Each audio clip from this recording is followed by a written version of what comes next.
आज नगर निगम पूरी तरह से भ्रष्टाचार का अड्डा बन चुका है। प्रॉपर्टी आईडी के नाम पर 2 साल से अपनी प्रॉपर्टी ठीक कराने के लिए जनता धक्के खा रही है और यहां तक कि जो जयपुर की कंपनी थी जिसको टेंडर दिया नगर निगम के हाउस ने एक प्रस्ताव पास किया, भी प्रॉपर्टी की आईडी की सर्वे सरासर सब गलत हो चुकी है, इसकी पेमेंट ना की जाए, इसकी पेमेंट स्टॉप की जाए। ये प्रस्ताव पास करके सारी नहीं, यहाँ तक कि सोनीपत भी सरकार के पास भेजा। उसके बावजूद भी सरकार ने नगर निगम को इसको कंपनी को पैसा भुगतान कर दिया।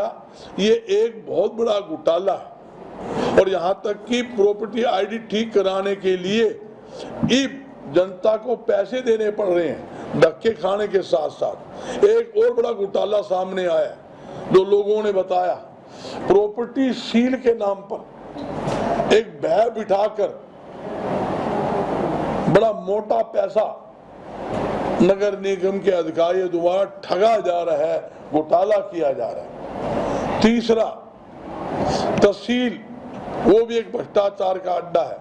तहसील के अंदर रजिस्ट्री करवानी हो, इंतकाल करवाना हो, बगैर सेवा शुल्क बगैर पैसे दिए काम नहीं होता। ये स्थिति तो इन महकमे की है। और दूसरी बात, हरियाणा में ऐसा कोई सरकारी विभाग नहीं जहां बिना पैसे दिए काम होता हो। यहां तक कि ये पोर्टल की सरकार है। पोर्टल के नाम पर किसान भी दुखी, आड़ती भी दुखी, नंबरदार भी दुखी, यानी प्लेदार भी दुखी। और यहां तक कि प्रॉपर्टी आईडी, परिवार पहचान पत्र,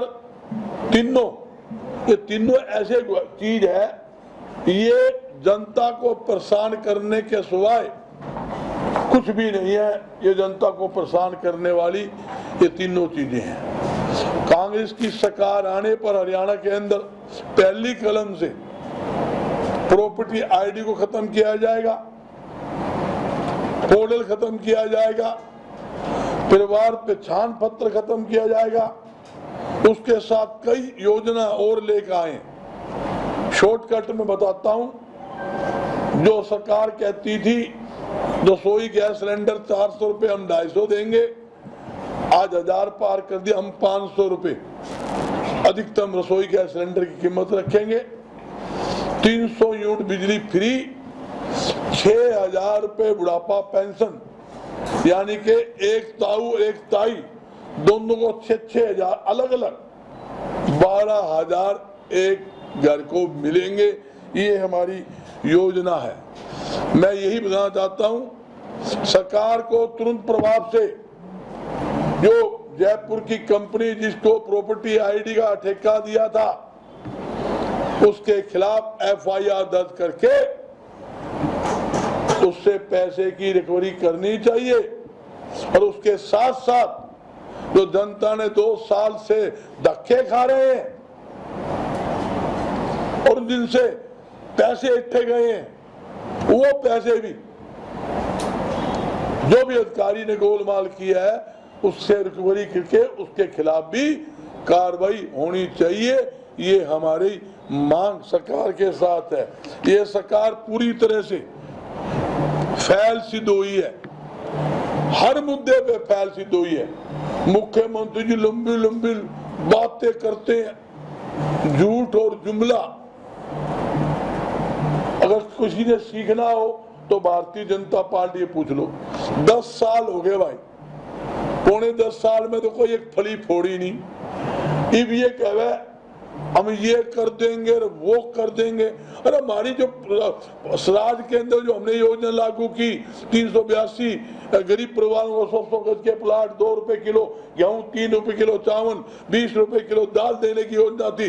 10 लाख से ज्यादा गरीब परिवारों को हमने फ्री पाइप की लाइन, टूटी टंकी लगाई, सारी योजना इस सरकार ने बंद कर दिया। आज सरकार कहती है जाते जाते भी हम ये कर देंगे। अगर मैं पूछना चाहता हूं, जब प्लाट देने की योजना बढ़िया थी आपने क्यों बंद करी?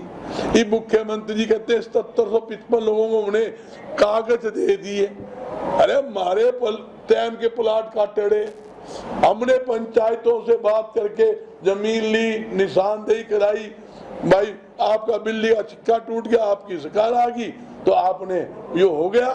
तो मेरे कहने का मतलब ये है, ये सब चुनाव के समय जुमला करने की मतलब बाजी करने वाली सरकार है। जिस प्रकार 2 करोड़ युवाओं को नौकरी देने का वायदा किया था, घोषणा की थी, जिस प्रकार उन्होंने ये कहा था भी 35 रुपए लीटर पेट्रोल डीजल दूंगा, भाई ये जुमले के सिवाय कुछ नहीं।